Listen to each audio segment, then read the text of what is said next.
Police மட்டும் வர. யோ உங்களுக்கு கொஞ்சம் கூட அறிவு இல்லையா? சொன்னா கேட்க மாட்டீங்களா?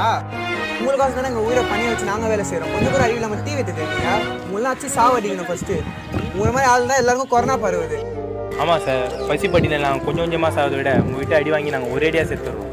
என்ன பேச்சு பேசுறீங்க? உங்களுக்கு தான் ரேஷன்லேருந்து அரிசி பருப்பு 1000 ரூபாய் கொடுத்தாங்களா, அதை வச்சு சரியாதா சார்? இப்போ இருக்கிற விலைவாசிக்கெலாம் அந்த 1000 ரூபாய் வச்சு நாங்கள் என்ன சார் பண்ண முடியும்? நாங்கள்லாம் கஷ்டப்படுறது உங்களுக்கு எதுவுமே தெரியல சார். நாங்கள் முன்னாடியே சம்பாரிச்சு சேர்த்து வச்சுருக்கோமா? அப்படின்னா நாங்கள் ஐடி பார்க்கில் வேலை செய்கிறோமா? வீட்டிலேருந்தே சம்பாதிக்கிறதுக்கு நாங்களாம் தினசரி கூலிக்கு வேலை செய்கிறோங்க சார். நாங்களாம் ஒரு நாளைக்கு போனால் தான் சார் எங்களுக்கு சம்பளமே. இவன் எலக்ட்ரிஷியனு, நானே ஆட்டோ டிரைவரு. எங்கள் கஷ்டத்தெல்லாம் நீங்களே எப்போ தான் சார் புரிஞ்சுப்பீங்க? எங்கள் குடும்பம் எவ்வளோ தெரியுமா சார் கஷ்டப்படுது? இப்படி தாங்க வாழவும் முடியாமல் சாகவும் முடியாமல் பசியில் ரெண்டுத்துக்கு மத்தியில் தவிக்கிற மக்கள் இருக்காங்க. தயவு செஞ்சு அவங்க நிலைமையை புரிஞ்சுக்கோங்க.